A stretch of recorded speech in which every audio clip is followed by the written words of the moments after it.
Paz do Senhor, meus amados irmãos, sejam todos bem-vindos, bem-vindas ao nosso canal. É com muita alegria que mais uma vez estamos chegando até você, entrando na sua casa para abençoar você, a sua vida, a sua família.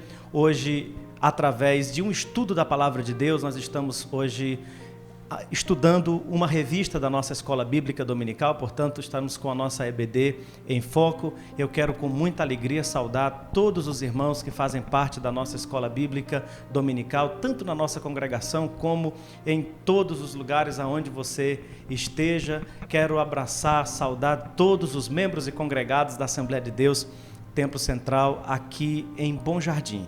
Nós fazemos parte da Igreja Evangélica Assembleia de Deus, Ministério Templo Central. A nossa sede fica localizada na Rua Tereza Cristina, 673, no centro de Fortaleza. Temos como pastor-presidente o pastor Antônio José.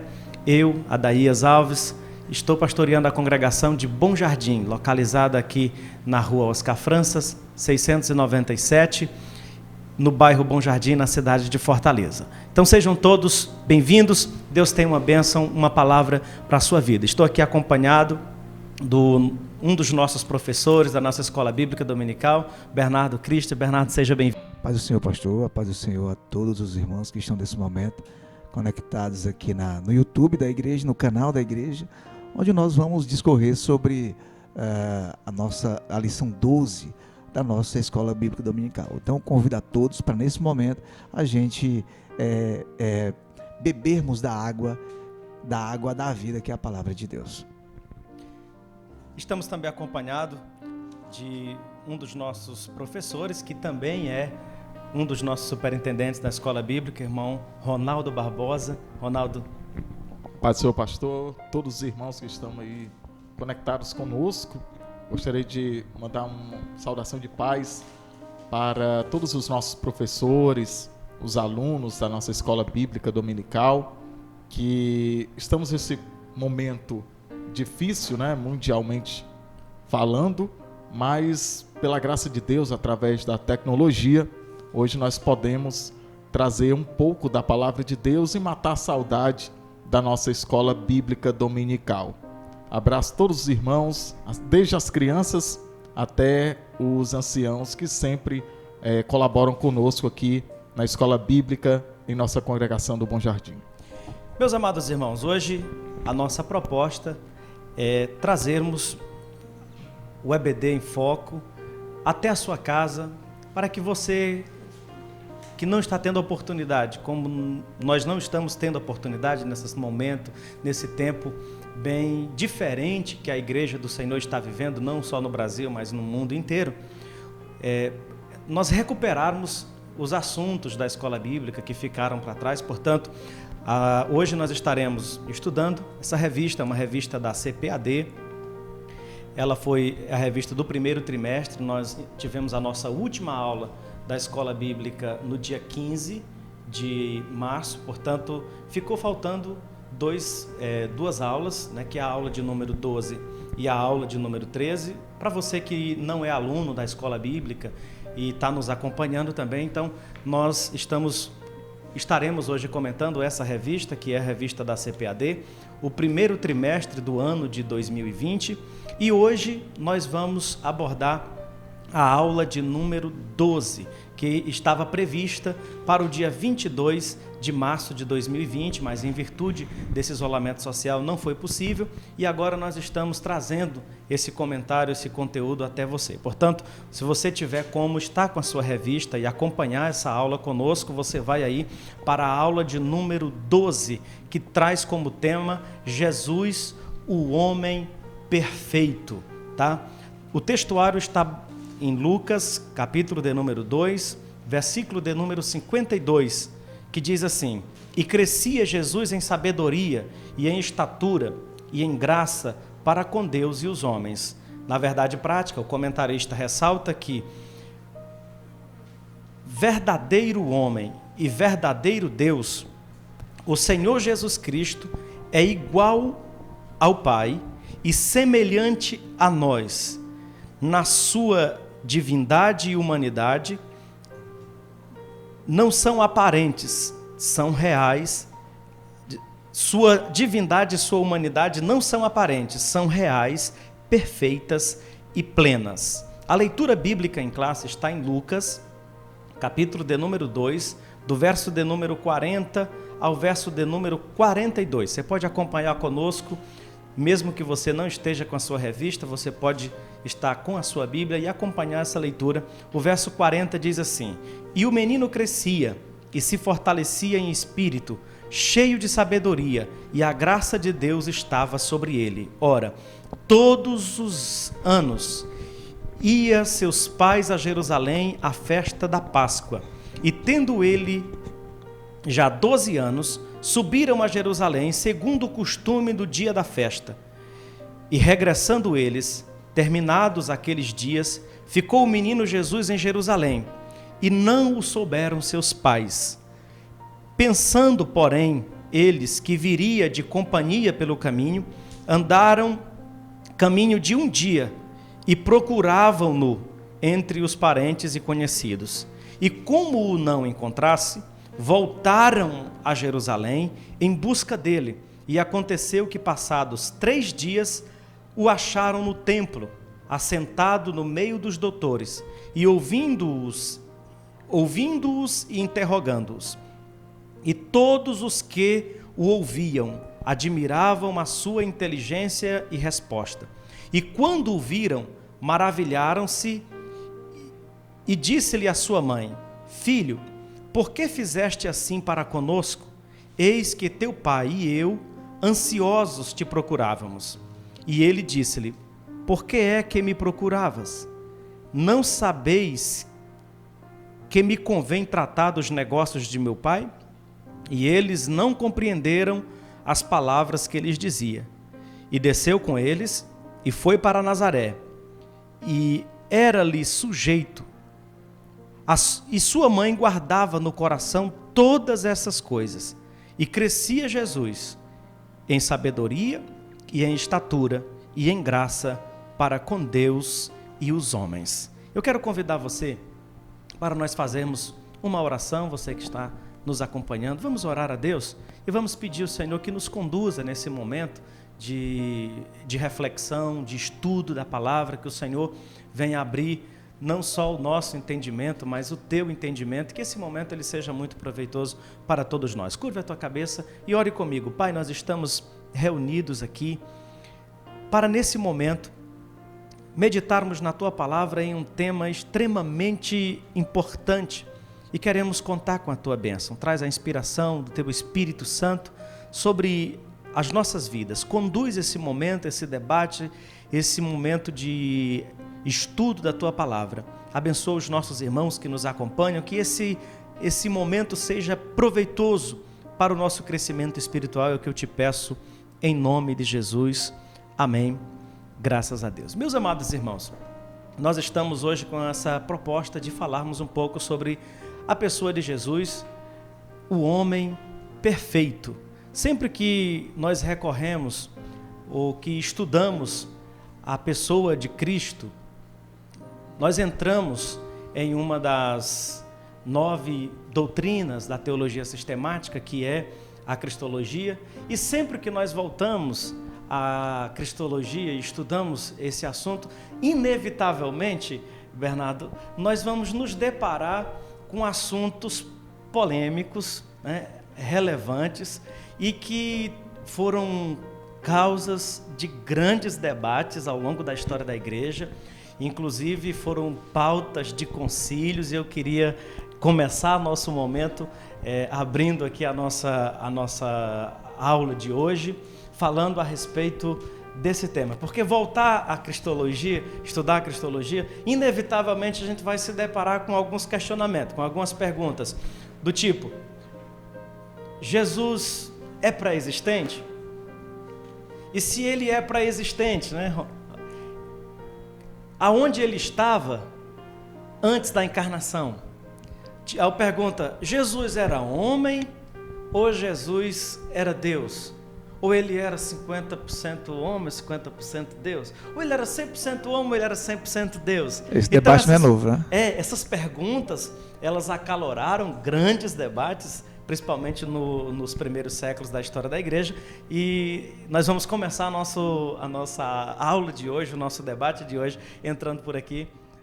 Pronto, pegando o gancho que o senhor falou, pastor, esse debate não é novo. Essa história acerca da divindade de Cristo permeia desde o século IV, depois do nascimento de Cristo. Então, esse debate, a abordagem da nossa lição hoje, ela tem que ser uma abordagem, primeiro, histórica, né? A gente tem que falar sobre o enredo, a narrativa histórica acerca da divindade de Cristo, e a gente tem que também trazer uma abordagem teológica, que aí é onde a gente vai entrar na Bíblia propriamente dita. Mas nessa primeira abordagem histórica, a gente tem que lembrar dos concílios, dos primeiros concílios da era cristã, em especial o concílio de Nicéia, que o grande debate do concílio de Nicéia foi em torno da figura do Cristo, da divindade de Cristo. Se Cristo ele era Deus ou ele era homem, né? E a gente tem uma questão muito que a gente tem que trazer em evidência aqui na escola bíblica, que é a questão do gnosticismo. Sim. Que os primeiros cristãos, a gente não pode esquecer isso, lá os apóstolos, né, no primeiro século e no segundo século, os pais da igreja, né, a era dos pais da igreja, eles não tinham qualquer dúvida acerca da divindade de Cristo, qualquer dúvida. A questão foi o gnosticismo que começou a invadir a igreja, e essa invasão do gnosticismo, aqui eu vou citar uma figura gnóstica que estava invadindo o cristianismo com suas doutrinas marcião, que inclusive o marcionismo é uma doutrina que ela tem como base o gnosticismo. O gnosticismo está invadindo a igreja, e uma das reações da igreja era bater de frente contra esse gnosticismo. Deixa eu só fazer uma colocação aqui. Pois não, pastor, pois você não. Vai falar sobre essa influência gnóstica na igreja primitiva, mas eu quero só pegar um gancho aqui, trazer fazer essa observação para os nossos telespectadores, porque de repente alguém pode não estar familiarizado com o termo, né, gnosticismo. Isso, porque isso. O gnose no grego é conhecimento. Isso, é bom mesmo E é importante a gente situar, né, os nossos telespectadores nesse sentido. Nós tínhamos ali no primeiro século um mundo basicamente helênico, né? O helenismo é o movimento de implantação da cultura grega nos outros povos, porque quando os gregos conquistaram basicamente o mundo de sua época, eles impunham isso para os povos conquistados, a cultura grega, e esse movimento ficou chamado de helenismo, que era um movimento de imposição da cultura grega, daí porque a gente vai ter toda a influência da língua grega no mundo nos tempos dos apóstolos, né? E naquele tempo a cultura grega era muito influenciada pela filosofia, né? Era moda, né? A moda da época era filosofar, era pensar, trazer ideias. Então, quando o evangelho é apresentado pelos apóstolos, ele é apresentado o evangelho na sua simplicidade, na sua realidade. No entanto, logo que alguns gregos vão se convertendo, eles vão trazendo esse costume, essa miscigenação, prática, né? Exatamente. E vão começando a tentar filosofar dentro do evangelho. Do cristianismo. Exatamente. Vão começar a criar algumas ideias. E aí nasce um movimento, né, que é o gnosticismo. É um movimento que surge dentro da igreja primitiva e que vai defender algumas ideias, dentre elas algumas relacionadas à pessoa do divindade de Cristo. A divindade de Cristo. Exatamente. Então, só esse gancho aqui, né, para que alguém de repente que está nos ouvindo, aí falou o que é gnosticismo. Então era um movimento que havia dentro da igreja primitiva e que ganhou força, ganhou grande proporção, inclusive até hoje ainda existem influências gnósticas. Existe. Principalmente em religiões orientais a gente encontra esse cunho gnóstico, né? E a gente pode dizer que um dos pontos principais do gnosticismo era dizer que a matéria, o corpo, é mau, e o espírito que é bom. Então, trazendo essa doutrina para a igreja, porque desde o primeiro século, com Paulo, né, a igreja sofreu com isso e quase que foi varrida por conta do gnosticismo. Exatamente. É só a gente ler ali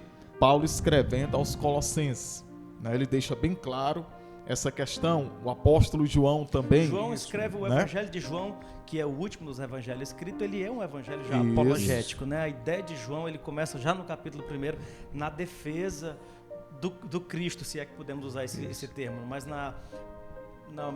numa ideia de que a igreja permanecesse com aquele entendimento de que Cristo é Deus. E se a igreja adotasse essa ideia, essa doutrina, né, a gente pode classificar como heresia, né? A igreja estaria apostatando da fé. Por quê? Porque se o gnosticismo dizia que o corpo é mau, então Jesus ele pecou. Porque ele entrou no mundo pelo corpo humano, não é? Ele teve essa matéria, esse corpo. Então, pela ideia do gnosticismo, ele estava dizendo que o evangelho então era adulterado. Então, a gente vê a preocupação do apóstolo Paulo e do apóstolo João quanto a isso. Então, a gente pode citar também a questão do arianismo, né? Que adotava essa ideia e ainda adota, muitas seitas bebem da fonte aí de Ario, né?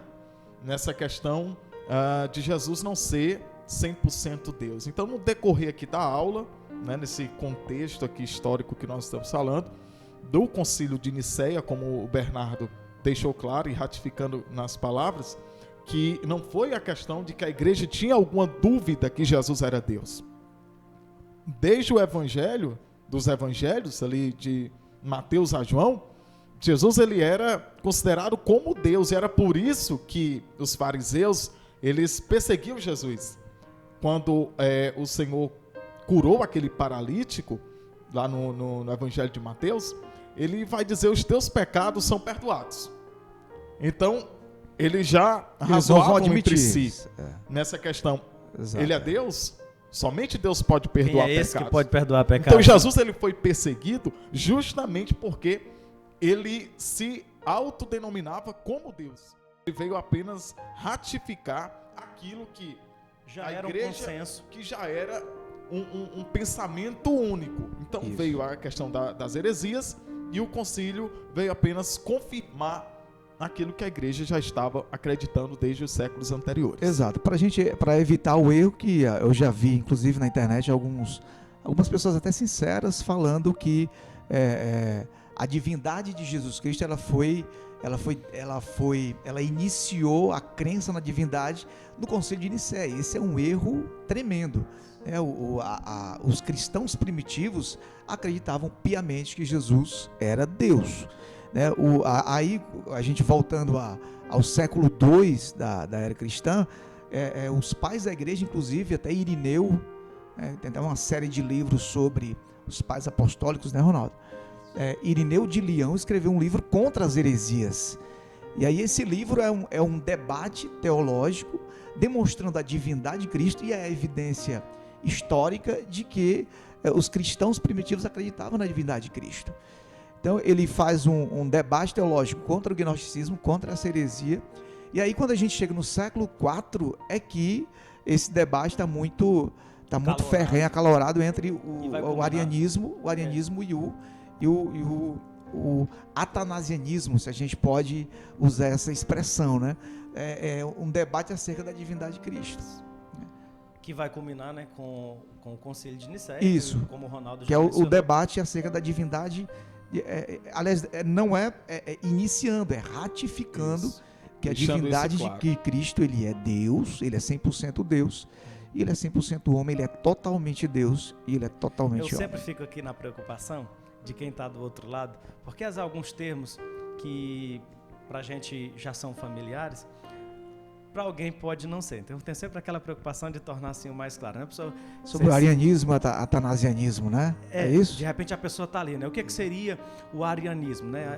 Só explicar para os nossos telespectadores que quem foi Ário, né? Ário era um bispo, era um bispo da igreja que ele acreditava. Causou um grande problema na igreja de Alexandria. Causou. Bateu de frente com o pastor da igreja, né, de Alexandria. Para ele existiam dois deuses, um demiurgo, que foi o criador de todas as coisas, né, e um Deus maior, né? Então ele não acreditava na divindade de Cristo. E aí os oponentes dele lançaram a pergunta: bom, se Cristo não é Deus, ele fez milagre em nome de quem? Então nós temos um problema. Então, aí a partir desse problema, né, dos opositores do arianismo, eles ratificaram a divindade de Jesus Cristo. A gente ainda vai voltar nesse assunto, pastor, do helenismo, né, dessa questão, quando a gente for falar da plenitude dos tempos, que a gente vai ver a sensibilidade de Paulo, quando a gente vai voltar nessa questão do helenismo, aliás, né, quando a gente for debater a plenitude dos tempos, já que o senhor tocou naquele assunto do helenismo, da expansão, da dominação cultural. Do quanto isso foi importante da importância. Vinda de Cristo. E aí, a mistura, esse gnosticismo, ele vem do Oriente, né? Então ele se mescla com a cultura grega e invade a igreja. Então daqui a pouco a gente vai voltar novamente para a cultura grega, né? E aí a gente vai olhar a cultura grega com outra perspectiva. Finalizando essa parte mais introdutória, para você que está nos acompanhando, então a gente trouxe aqui uma abordagem mais histórica de problemas que surgiram na igreja do primeiro século, com algumas heresias que foram surgindo em torno, principalmente, da questão da divindade de Cristo, da humanidade de Cristo, que está dentro do nosso assunto de hoje, o que nós vamos começar a abordar, Jesus, o homem perfeito.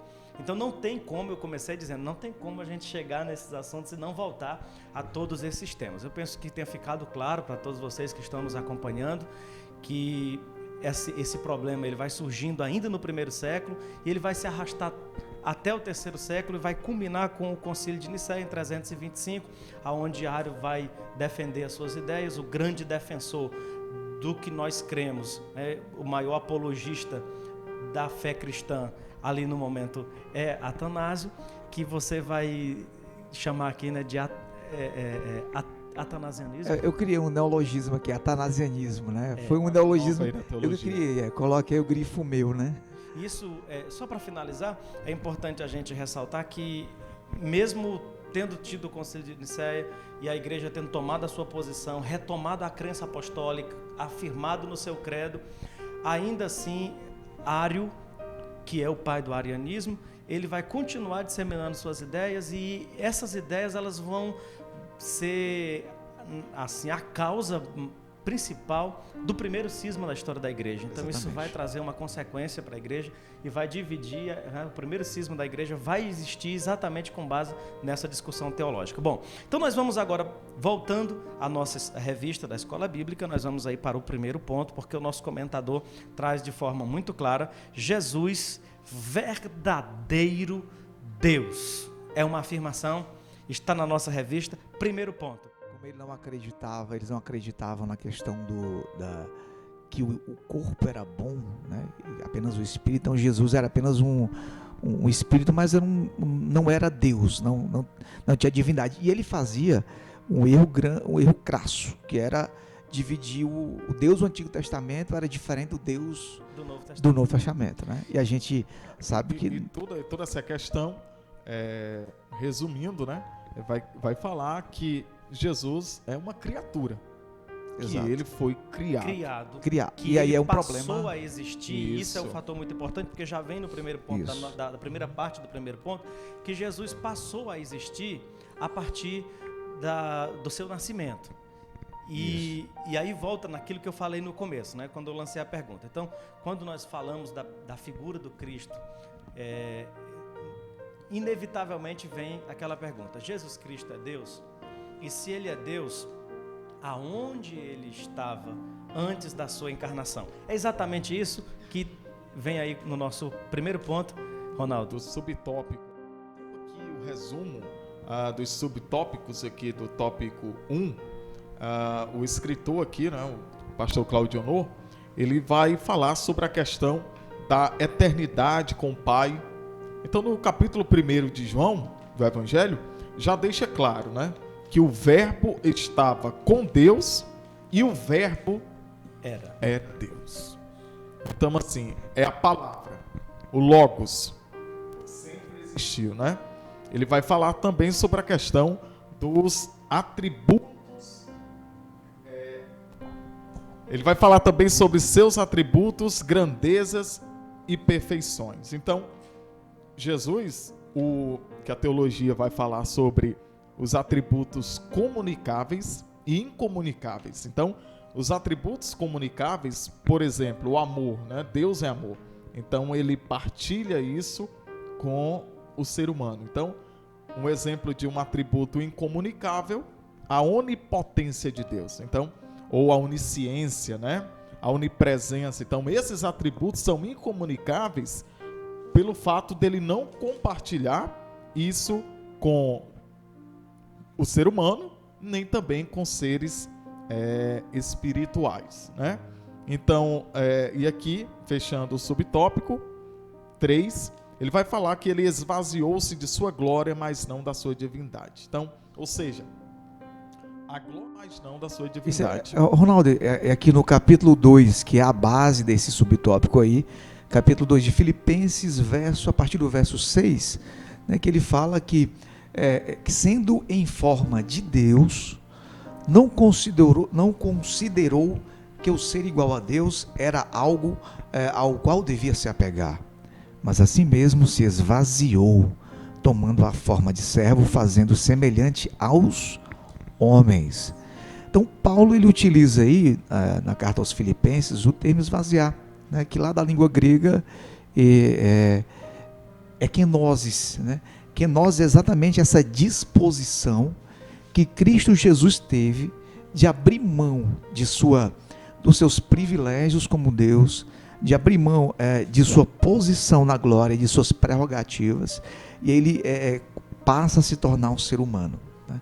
Ele se torna um de nós, participando das mesmas tristezas que nós participamos. Jesus chorou, Jesus sentiu dores na alma, Jesus ele passou pela experiência da morte, né? Jesus ele se esvaziou da sua glória. Essa é a questão.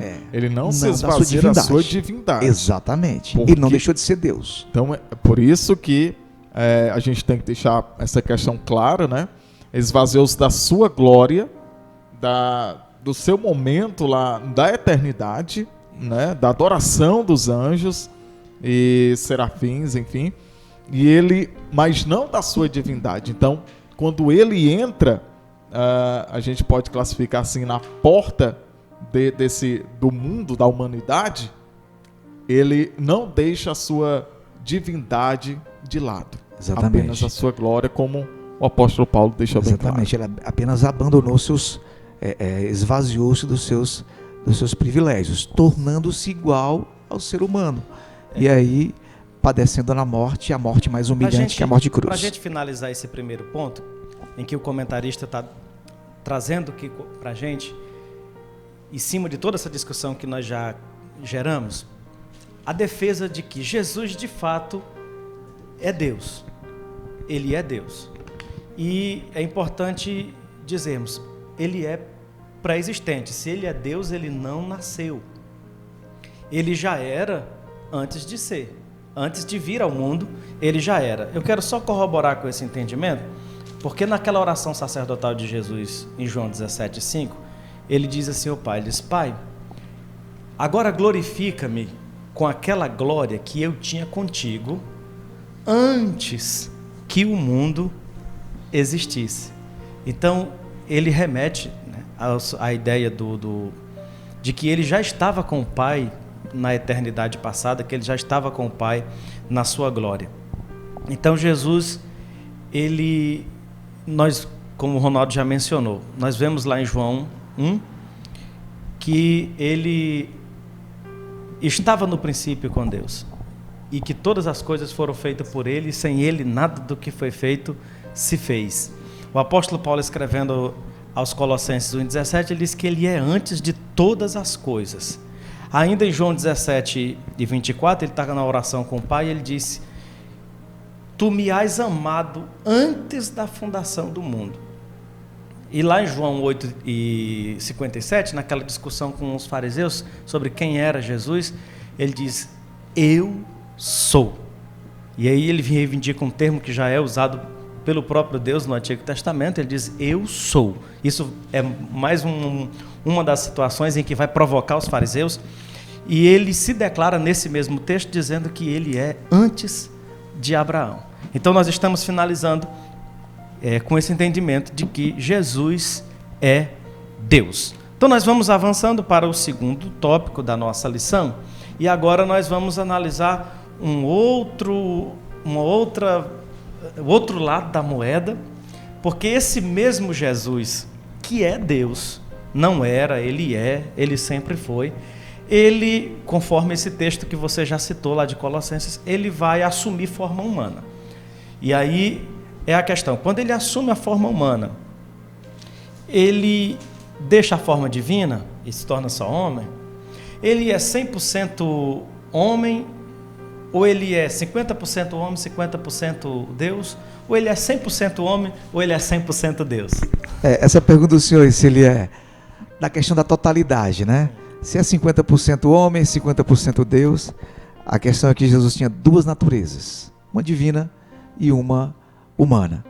Essas naturezas, elas eram inteiras, perfeitas e distintas. Então, a respeito da totalidade, ele era 100% homem e também era 100% Deus. Então, era uma natureza, como eu falei, inteira, distinta e perfeita, porém elas estão inseparavelmente unidas. Unidas em uma só pessoa. E aí, ó, a beleza do cristianismo, né? A Trindade são 3 pessoas e uma natureza. Jesus Cristo é uma pessoa tendo 2 naturezas. E essas 2 naturezas de Cristo, elas são inseparavelmente unidas e uma não entra em choque com a outra. A respeito da totalidade, ele era 100% Deus. É impossível imaginar, quando a gente vê alguém discussando que Jesus seria ele tem a metade homem, metade Deus.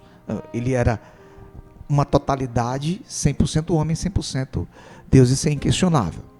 E também na questão da humanidade de Jesus, né? Ele foi profetizado. O seu nascimento, né?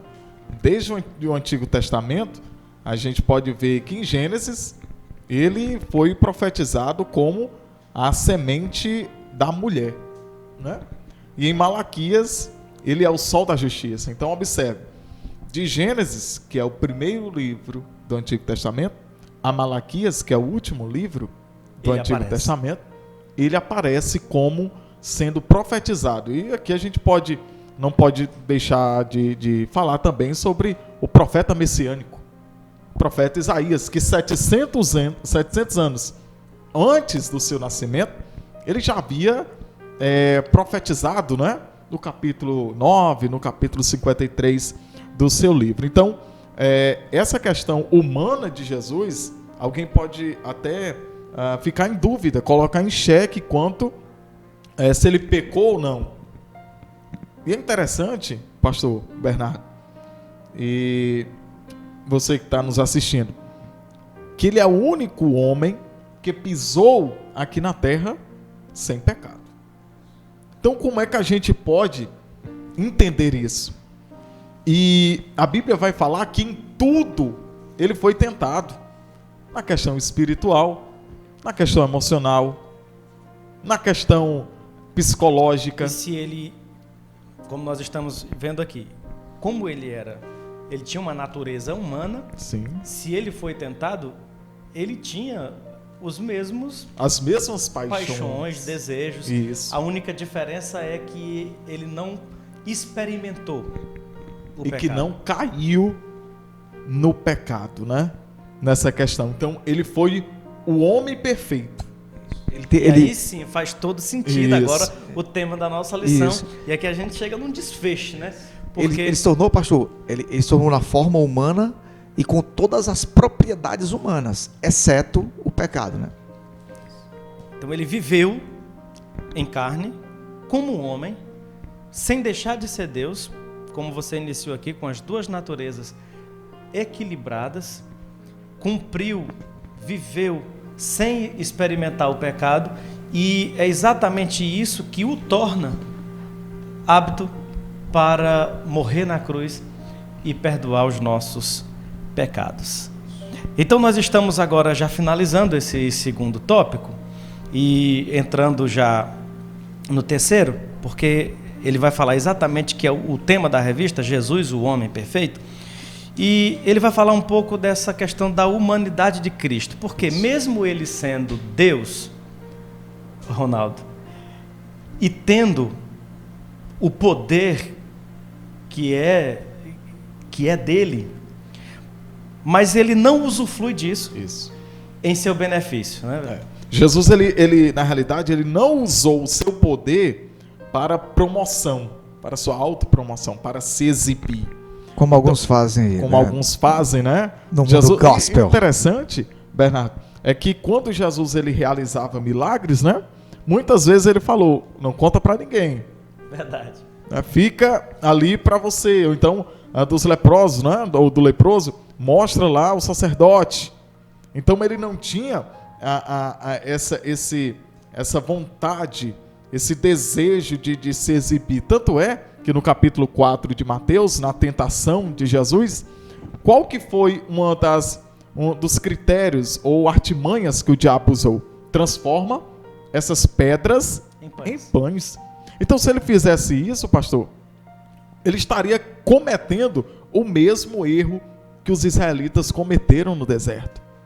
Ele estaria para seu próprio benefício, ou seja, reclamando de certa forma de Deus e usufruindo de um poder que era justamente para suprir as necessidades daqueles que realmente estavam precisando, não para o seu próprio benefício. Então, a gente encontra na Bíblia Jesus sentindo fome, sede, cansaço, dormindo na tempestade.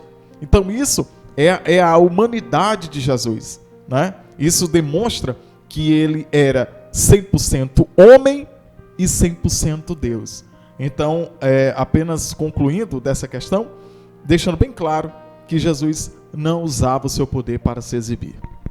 Num jargão bem cearense, ele não usou para se amostrar, né? Ele não estava se amostrando, ele usou com um objetivo. Qual era o objetivo?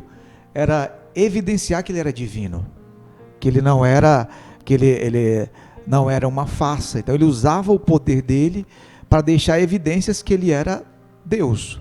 E os milagres, o poder de Cristo é a grande evidência que ele vinha da parte de Deus, né?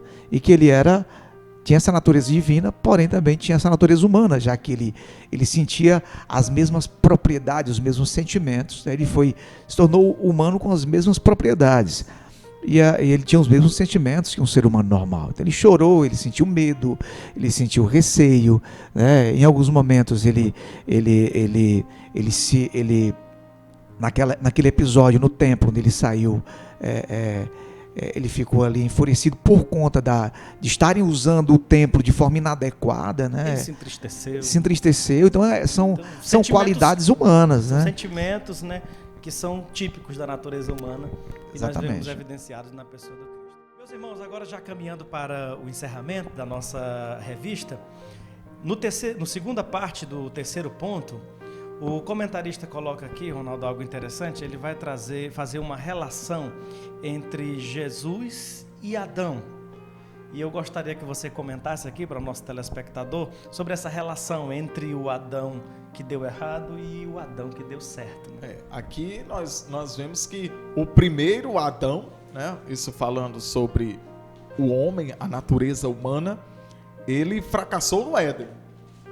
Já o último Adão, ele triunfou no deserto e no Calvário. Então, isso ele traz uma relação aqui entre a questão da natureza humana, o primeiro homem que caiu, né, por conta do pecado, e o segundo Adão, ou seja, aquele que veio trazer a redenção.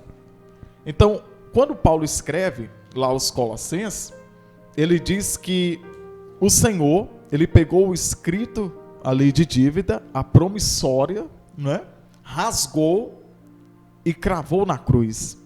Então, para quem ele estava pagando essa dívida? Alguém pode dizer, foi para o diabo, né?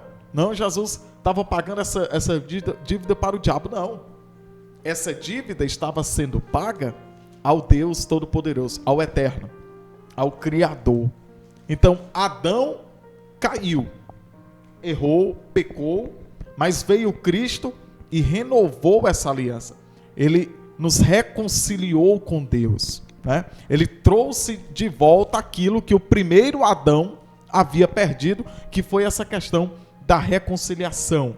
A aliança foi renovada através do segundo Adão, ou seja, através de Jesus, o ser humano voltou novamente a ter essa comunhão com Deus que havia sido pecado, que havia sido quebrado desde o Éden. Então, essa é a diferença entre o primeiro Adão, o que caiu, e o segundo Adão, que é Cristo. Bernardo, a terceira parte do terceiro ponto, o comentarista traz aqui a perfeição espiritual e moral de Jesus. Ou seja, nós afirmamos aqui, debatemos que Jesus ele viveu como homem. E o Ronaldo estava fazendo aqui essa relação entre o primeiro Adão e o segundo Adão, né? Eu até sugeri aqui o Adão que deu errado e o Adão que deu certo. Então, se Jesus viveu como homem, caminhou como homem, sentiu paixões como homem, no entanto, ele não cedeu a essas paixões, isso deixa uma lição para nós que é possível, né? Seria isso? Deixa uma lição para nós, seres humanos, que é possível viver nesse padrão, nas pegadas do Cristo. Isso é possível ter a mente de Cristo, né? É possível imitar a Jesus Cristo. Mas como a gente frisou na aula toda, né? A gente comentou aqui, Jesus ele é Deus, né? E 100% Deus e 100% homem.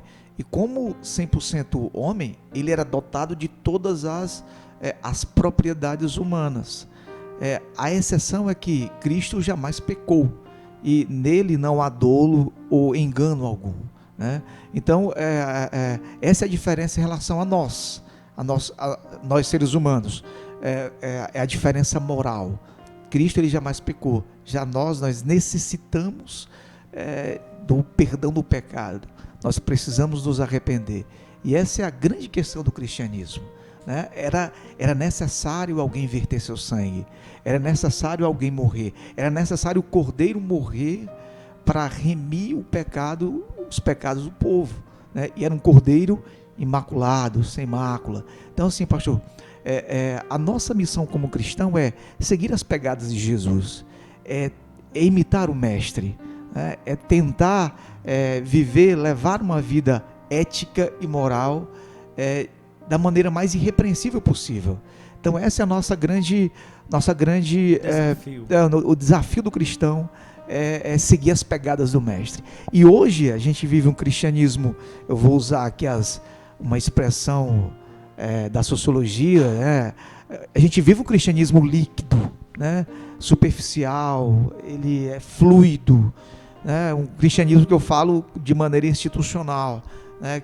Onde as pessoas preferem a aparência à vida com conteúdo cristão, né? E a gente vê perfeitamente isso no mundo.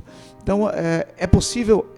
Claro, viver nas pegadas do Mestre. Mas a questão central da nossa lição é: Jesus Cristo ele é 100% Deus, 100% homem, porém ele jamais pecou como ele é nós. O homem perfeito. É perfeito. Ele é o homem perfeito pecou. Como nenhum outro, nem antes e nem depois. Jesus, o homem perfeito. Então, já finalizando a nossa revista de hoje, esperamos ter contribuído, né, com o entendimento dos nossos irmãos. Começamos aqui fazendo um apanhado histórico de toda a discussão que surgiu lá no primeiro século sobre a pessoa de Cristo e trabalhamos aqui de acordo com a nossa lição sobre a sua divindade, sobre a sua pré-existência, sobre a sua humanidade. O Ronaldo abordou aqui o fato de que tudo isso foi guiado por Deus, foi previsto por Deus, foi profetizado lá no Antigo Testamento. Então você percebe que tudo houve um trabalhar de Deus, inclusive na questão da preparação do ambiente para a chegada do Cristo, que Paulo vai chamar isso da plenitude dos tempos. Então tudo isso foi planejado por Deus para que Cristo, o homem perfeito, viesse no tempo apropriado para fazer a obra perfeita de salvar a humanidade. Pastor, eu queria só me desculpar com os irmãos que estão assistindo esse vídeo, porque eu prometi de falarmos sobre a plenitude dos tempos. Mas eu faço aqui um pedido de desculpas e já um compromisso. Na próxima aula a gente inicia falando sobre a plenitude dos tempos, quando a gente for falar sobre o novo nascimento. Né? Na próxima aula a gente já faz uma introdução lição 13, né? e fala Seria sobre o encerramento. Então é um pedido de desculpas e um compromisso que na próxima lição a gente vai fazer essa abordagem. Ok, então como esse trimestre nós vemos estudando sobre a raça humana e hoje nós estudamos sobre Jesus, o homem perfeito, diferente de todos os homens pelo fato de ter uma natureza divina e de jamais ter pecado. Amém? Então já se despedindo aqui dos irmãos, Ronaldo. Gostaria de agradecer e lembrar do nosso superintendente, presbítero Messias, né, que sempre nos ajuda, que Deus o abençoe. O irmão Jonatas também, com todo o equipamento, né, que trouxe para nos auxiliar, né, que Deus possa recompensá-lo também de uma maneira especial. Nosso pastor Adaías, o professor Bernardo, né, e nos vemos na próxima aula, assim Deus nos permitindo. Bernardo.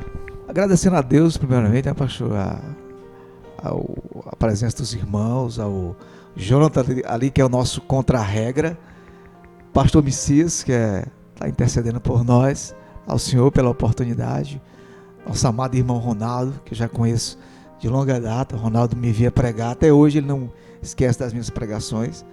E agradecer aos irmãos e já convidar, na próxima aula, a lição de número 13, uma lição fantástica, que nós vamos abordar temas teológicos incríveis. Novo nascimento, santidade, o que mais, Ronaldo? Novo nascimento, santidade e... Regeneração. Regeneração, santidade e justificação. Então não perca, próxima aula vão ser temas de uma profundidade assim, abissal. Ok, meus irmãos, eu quero também deixar aqui os meus agradecimentos a você, Bernardo, você, Ronaldo, e a você, Jonathan, estender a minha gratidão ao nosso superintendente, presbítero Messias, a você que esteve conosco todo esse tempo. E já reiterar aqui o nosso compromisso de que na quarta-feira nós estaremos de volta já com a outra revista. Por quê? Nós teremos um culto ao vivo lá no sábado, no final de semana, mas na quarta-feira a gente traz um outro assunto da escola bíblica, porque nós temos alguns assuntos em atraso e a gente vai aproveitando para recuperar. Então, hoje você está aqui acompanhando conosco essa aula, amanhã você acompanha a live do Tempo Central, na quarta-feira a gente volta, traz aqui a lição de número 13, na quinta-feira a gente está lá com o culto ao vivo no Tempo Central, aí quando for no sábado, nós teremos a nossa live, domingo tem culto no Tempo Central de manhã e à tarde, ou seja, não vai faltar culto, não vai faltar reunião. Que Deus abençoe você, que Deus abençoe a sua semana, um forte abraço e a paz do Senhor Jesus. Vamos terminar com uma oração, né? Vamos terminar com uma oração e pedindo a bênção de Deus. Ronaldo. Oremos. Ó Deus, obrigado por esta oportunidade que Tu nos concede de estarmos aqui, aprendendo um pouco mais da Tua Santa Palavra. Ó Deus, nós Te pedimos uma bênção especial sobre todos os nossos irmãos que acompanharam, ó Deus, este EBD em Foco. Te pedimos uma bênção especial também sobre todo o mundo, o planeta Terra, que está, Senhor, neste colapso, neste momento de aflição, mas sabemos que Tu és o Deus que é o dominador de todas as coisas e que Tu estás ainda sentado na sala do controle do universo. Ó Deus, apenas uma palavra Tua, tudo pode mudar. Abençoa os nossos pastores, todo o Ministério Templo Central. Em nome de Jesus Te pedimos essas bênçãos e Te agradecemos. Amém. Amém. A paz do Senhor. Deus abençoe.